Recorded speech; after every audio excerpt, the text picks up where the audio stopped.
안녕하세요. 과학주적이는 새 과지스입니다. 오늘 알아볼 내용은 접공간입니다. 저희가 지난 시간까지 다뤘던 미분다양체에서는 거리 개념이 정의되지 않았었죠. 두 선 사이의 각도라는 것도 결국에는 소위 말하는 코사인 법칙으로 정의할 수 있기 때문에 거리가 없으면 정의할 수가 없습니다. 그러면 길이와 각도도 정의되지 않았으니까 저희는 어떤 걸 알 수가 있을까요? 놀랍게도 거리와 각도 개념이 없어도 방향은 알 수가 있습니다. 방향을 알기 위해서는 미분이 정의되기만 하면 되기 때문인데요.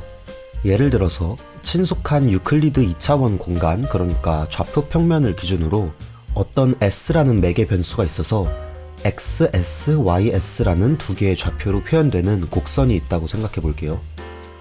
이 곡선이 미분 가능하다면 어떤 점에서 이 곡선의 접선에 해당하는 방향은 x', y', y''s로 표현될 거예요.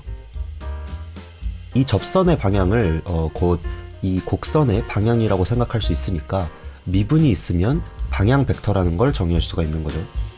이렇게 접선으로 정의된 방향이라는 개념은 평면이 아닌 미분다양체, 예를 들어서 구면에서도 일반화될 수 있을 것으로 짐작할 수 있습니다.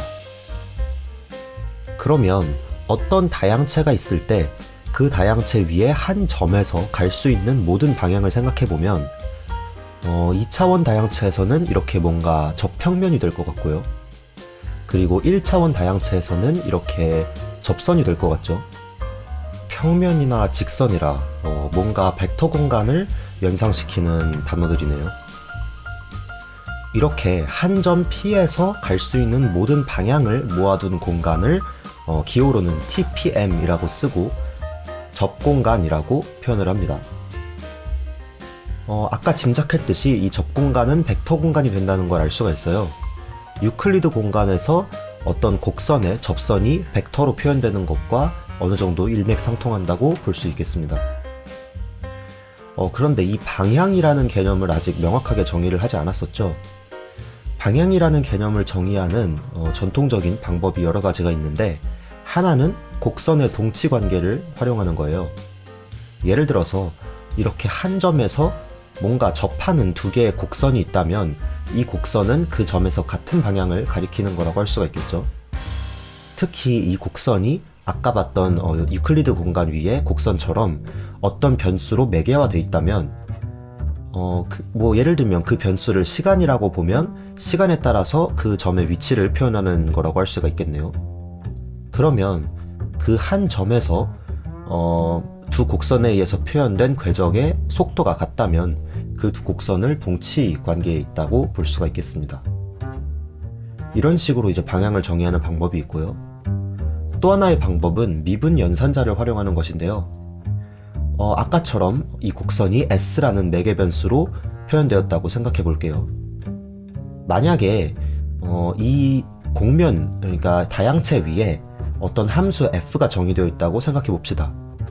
그러니까 다양체 위에 각 점마다 예를 들면 점 P마다 fp라는 어떤 함수가 정의되어 있는 거예요.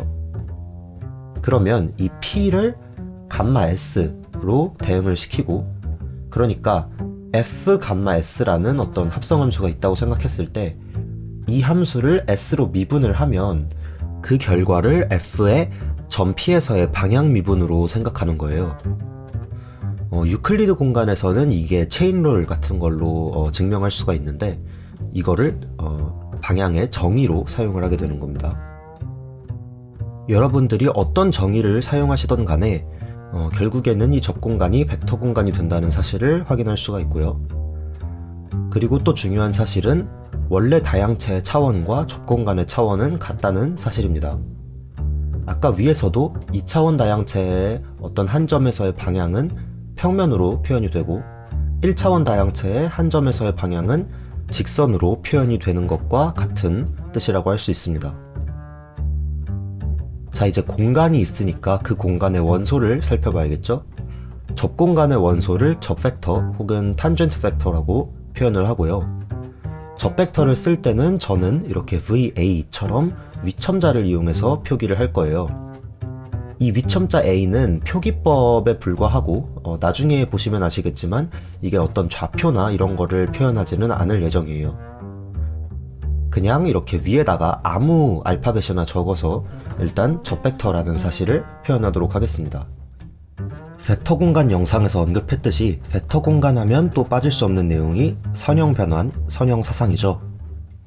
그 중에서도 저희가 특히 관심 있는 선형 변환은 이 접공간 TPM에서 실수 R로 가는 그런 선형 사상들을 모아둔 공간입니다. 이 공간을 TPM 스타라고 표현을 할 거고, 이 공간의 원소는 WA처럼 이렇게 아래첨자로 표현을 할 예정이에요. 이 공간을 여접 공간 혹은 코탄전트 스페이스라고 표현을 하고, 이 공간의 원소는 또 여접 벡터 혹은 코탄전트 벡터라고 표현을 합니다. 이 코탄전트 벡터가 길기 때문에 줄여서 코벡터라고 부르기도 해요. 이걸 코벡터라고 부를 때는 원래 탄젠트 벡터는 그냥 벡터라고 부릅니다. 혹시 선형대수를 좀 깊게 공부해 보신 분들이라면 이렇게 어떤 벡터 공간에서 여기서는 실수로 가는 이런 선형 변환들을 모아둔 공간을 듀얼 스페이스, 쌍대 공간이라고 부른다는 사실을 알고 계실 텐데, 이 TPM 스타, 그러니까 여접 공간이 쌍대 공간의 하나의 중요한 예시 중에 하나가 되겠습니다.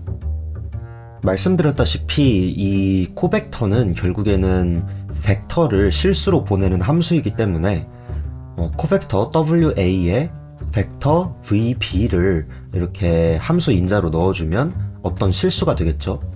그 결과를 이렇게 WAVA처럼 같은 첨자를 사용을 해서 표현을 하겠습니다. 이렇게 같은 첨자를 쓰면 이 벡터를 코벡터에 함수 인자로 넣어줬다, 이렇게 생각을 하시면 되겠습니다. 이 표현을 놓고 보면 이게 VA에 대해서 선형이라는 사실은 자명해요. 왜냐하면 WA 자체를 선형 변환으로 정의를 했으니까요. 근데 이게 WA에 대해서도 선형이 된다는 사실을 확인을 할 수가 있습니다. 자, 이렇게 MWA 더하기 NXA 라는 그런 코벡터가 되겠죠. 이 코벡터에다가 VA를 넣어주면 이게 MWAVA 더하기 NXAVA로 표현이 될 수 있다는 거죠. 사실 이거는 좀 제가 사기를 친 건데 이게 정의예요. 그러니까 저희가 선형 변환들, 그러니까 이 TPM에서 R로 가는 선형 변환들을 모은 공간을 TPM 스타라고 했는데, 이 TPM 스타를 벡터 공간이 된다는 사실을 보이려면 이런 식으로 정의를 해야 합니다.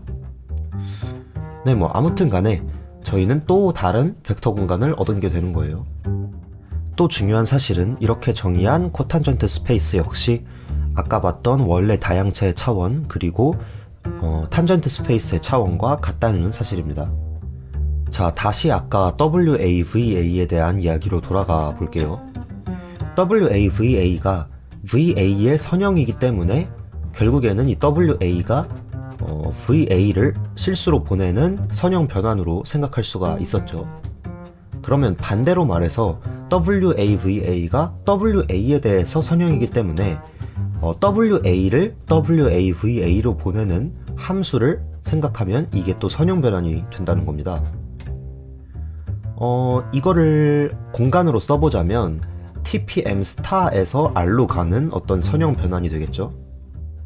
자, 그런데 이 선형 변환은 벡터 VA를 특정시켜주면 유일하게 결정이 되기 때문에 결과적으로는 TPM 스타에서 R로 가는 함수는 그냥 TPM의 어떤 원소와 1대1 대응이 된다는 뜻이고, 그러면 자연스럽게 이런 함수들의 모임과 TPM 사이에 대응 관계가 성립하게 됩니다. 이런 측면에서 저희가 WAVA를 VAWA로 표현하기도 해요. 이렇게 순서를 바꿔도 아무 상관이 없다고 생각하시면 되겠습니다. 이 결과를 놓고 보면 결국 코벡터는 벡터를 실수로 보내는 함수, 그리고 벡터는 코벡터를 실수로 보내는 함수, 이렇게 기묘한 뭔가 양면성이 성립을 하게 되는데요. 이건 역시 선형대수학의 어떤 마술이라고 저는 생각을 합니다.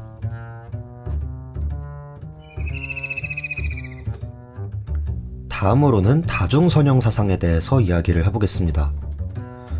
다중선형 사상을 다른 말로 텐서라고도 하는데요. 이 텐서는 뭔가 직관적으로 받아들이기는 약간 어려운 개념일 수도 있어요. 하지만 접공간에 대한 뭔가 풍부한 스토리를 이해를 하려면 이 텐서를 이해하는 게 또 중요하기 때문에 한번 다루고 넘어가 보도록 하겠습니다. 다중선형 사상이라는 거는 이렇게 여러 개 벡터 공간의 곱에서 다른 벡터 공간으로 가는 일종의 선형 사상 비스무리한 걸 생각하시면 돼요. 이렇게 V1, V2의 원소 X1, X2 이런 것들이 있다면 이런 원소들 여러 개를 받아서 T, X1, X2 이런 식으로 다른 벡터 공간의 원소가 되는 함수 T를 생각하시면 되는 거죠. 이 함수 T는 각각의 인자에 대해서 선형이에요. 그러니까 이 T, X1, X2 이렇게 정의된 양이 X1에 대해서도 선형이고요. 당연히 여기서 선형이라는 거는 X1이 속해 있는 벡터 공간 V1의 선형 구조에 따라서 결정이 됩니다. 그리고 마찬가지로 X2에 대해서도 선형이고 또 X3 이런 인자가 있다면 또 거기에 대해서도 선형이겠죠. 이런 의미로 다중선형 사상이라고 부르는 겁니다. 자, 그러면 저희가 특히 아무 벡터 공간에 관심이 있는 게 아니라 접공간이나 여접공간에 관심이 있기 때문에 이 V1, V2 이런 것들을 두 공간 중에 하나가 되는 경우를 생각해 볼게요. 쉬운 예시로 TPM 곱하기 TPM을 R로 보내는 함수들의 집합을 생각해 볼게요. 이런 함수들의 집합을 기호로는 TPM 스타 그리고 텐서 곱 TPM 스타라고 표현을 하고요. 네, 이 연산이 이제 텐서 곱이라는 연산이 됩니다. 그리고 TPM 곱하기 TPM 스타를 R로 보내는 이런 함수들의 집합은 TPM 스타 텐서 곱 TPM이라고 부릅니다. 텐서 곱이라는 연산은 영어로 텐서 프로덕트라고 부르기도 합니다. 자, 이렇게 밑에 제가 쓰는 공간 TPM 스타 텐서 곱 TPM에 속하는 원소를 TAB라고 쓸 거고요. 여기서 A는 아래 첨자, B는 위 첨자로 썼죠. 이게 TPM 스타는 아래 첨자로 쓰기로 했고 TPM은 위 첨자로 쓰기로 했기 때문에 TPM 스타 텐서 곱 TPM은 하나는 아래 첨자, 하나는 위 첨자로 써서 뭔가 이렇게 어떤 공간에 속하는 선형 사상인지를 나타내 주는 거예요. 자, 그러면 이 TAB는 그냥 TPM과 TPM 스타의 원소 하나씩을 받아서 실수를 만들어주는 그런 함수니까 여기에 TPM의 원소인 XC와 TPM 스타의 원소인 YD를 이렇게 인자로 넣어줄 수가 있겠죠. 자, 그런데 저희가 아까 코벡터를 정의할 때 이렇게 함수의 인자로 무언가를 넣어줄 때는 첨자 알파벳을 동일하게 맞춰줬었죠. 이 경우에도 똑같이 TAB, XA, YB 이런 식으로 인자를 동일하게 맞춰주시면 됩니다. 여기서도 아까처럼 뭔가 생각을 해보면 XA, TAB, YB 이런 식으로 이렇게 순서를 바꿔도 상관이 없다는 사실을 금방 알 수가 있습니다. 다음으로 축약, contraction이라는 연산을 소개를 하겠습니다. 자, 이 연산, C라고 표현을 할게요. 이 C는 선형 변환으로 TPM 스타 텐서 곱 TPM에서 R로 가는 그런 선형 변환으로 정의를 할 거예요. 자, WAVB라는 이런 표현을 생각해 봅시다. 이 표현은 TPM 스타 텐서 곱 TPM의 원소가 되는데요. 왜냐면 여기다가 벡터 하나와 코벡터 하나를 집어넣으면 일단 전달된 벡터는 WA에 인자 전달을 하면 실수가 하나 나오겠죠. 그리고 코벡터는 VB에다가 인자 전달을 하면 또 실수가 나오겠죠. 그러니까 WAVB에다가 벡터 하나와 코벡터 하나를 인자 전달을 하면 실수가 나올 수 있기 때문에 이 WAVB라는 표현이 TPM 스타 텐서 곱 TPM의 원소가 되는 겁니다. 자, 그런데 이 표현에서 실수 하나를 만들어낼 수 있는 쉬운 방법이 있죠. 바로 WAVA 이렇게 서로에게 인자 전달을 하는 거죠.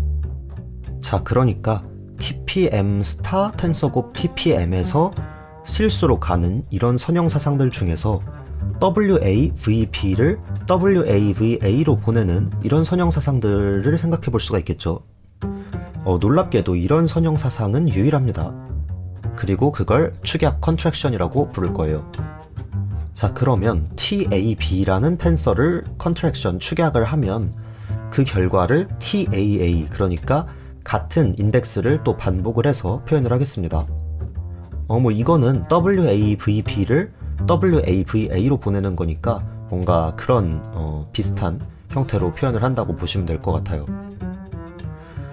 제가 축약을 이렇게 정의를 했지만 이 정의를 조금 확장을 해서 TPM 텐서곱 TPM 스타에서 R로 가는 함수라든가 이런 걸로 똑같이 정의를 해보면 UAA라든지 VABB라든지 이런 식으로 한 텐서에 있는 인덱스들을 같은 인덱스를 반복해서 축약하는 이런 형태의 표현들도 충분히 가능할 거라고 생각을 하실 수가 있을 겁니다. 자, 이제 진짜 마지막으로 특수한 텐서 하나를 소개해드리고 오늘 영상을 마치도록 하겠습니다. 바로 TPM에서 TPM으로 가는 선형 변환들 중에서 가장 특수한 경우죠. 항등함수입니다. 그냥 벡터를 같은 벡터로 보내는 그런 함수죠. 이런 함수는 다르게 표현을 하면 TPM 스타 크로스 TPM의 원소로 생각해 볼 수가 있어요. 자, 이렇게 항등함수를 TPM 스타 텐서곱 TPM의 원소로 생각한 결과물을 델타 AB로 표현을 하고요. 크로네커 델타라고 부릅니다.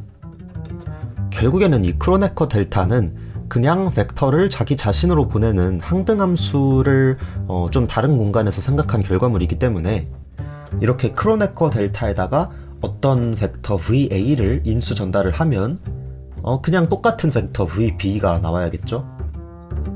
근데 VA를 넣었다가 VB가 나왔는데 이게 똑같은 걸까요?